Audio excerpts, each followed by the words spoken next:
Overthinking is the most frustrating part of being an INFP. We overthink finding a solution to circumstances that haven't happened yet. We overestimate situations and invest emotions until it hurts our heads and even causes anxiety. Many INFPs fall victim to this.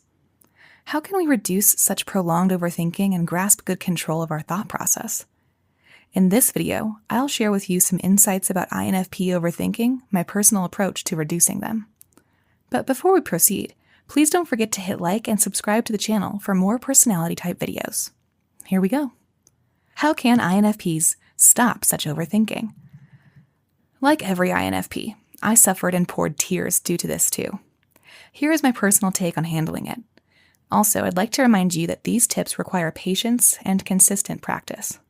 Let's start. 1. Make decisions only when the deadline approaches. Making decisions in the spur of our ever-changing emotions leads to mind-whacking overthinking.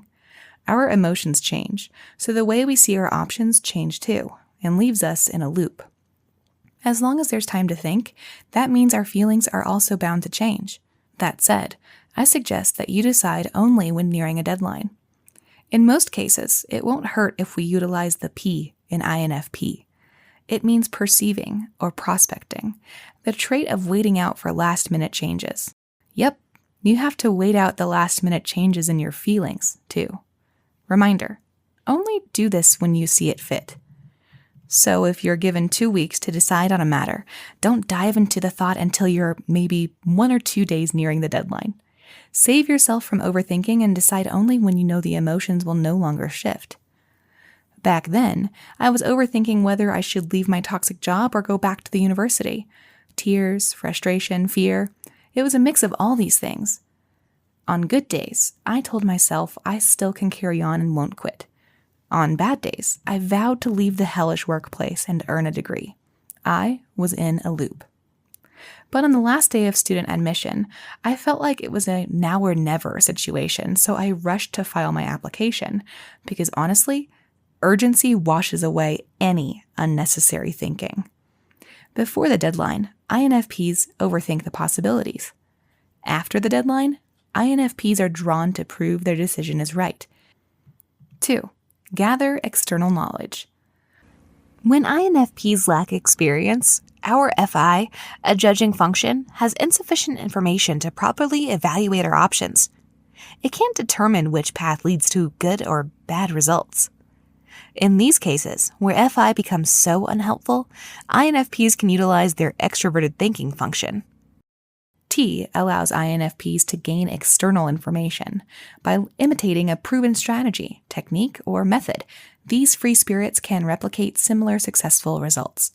Because they can't judge well with the lack of experience, they need to wear other people's shoes, follow their ways, and decide in the light of other people's eyes. No wonder INFPs love gathering information through books and tutorials.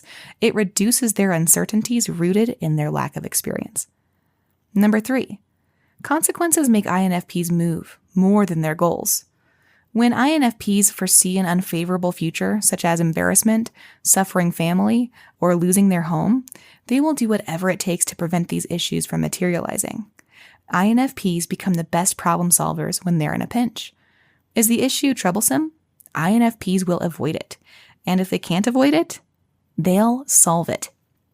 I know this might be harsh, but here's some truth. Money and rewards don't motivate INFPs. Maybe at first, but not in the long run. Sorry to break it down to you, but even passion alone can't fuel them unless there's a larger call. It's like, why would an INFP make a move if they're perfectly safe and at peace? That said, consequences. INFPs need consequences to make them move. It transforms them from default overthinkers to master problem solvers.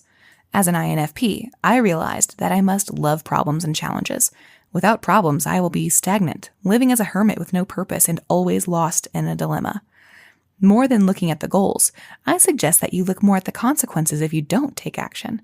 Use your disadvantage to propel yourself. Think of consequences like, if I don't work, I can't pay the electric bill. If I don't pursue my education, I will struggle for the rest of my life. If I can't make my business work, I have to return to my hometown with nothing. Can you picture a consequence now?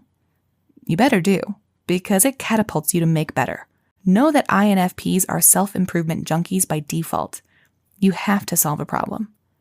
However, pressure from friends, bosses, or families doesn't work on INFPs. These free spirits must find a personal connection and a risk to their peace of mind before they dive into the concern. Otherwise, they would leave the scene due to the excessive pressure drilled on them. I'm not sure if this really is a tip to overcome overthinking, and I'm not wishing for anyone to be uncomfortable. But this can serve as a guide on what motivates INFPs to work and not settle on analysis paralysis. In conclusion, sometimes taking a step back is a good way to beat overthinking. Knowing how you tick prompts you to act accordingly to your personality. I've used these tips to reduce my overthinking. Hope these gave you insights too. Thanks for watching.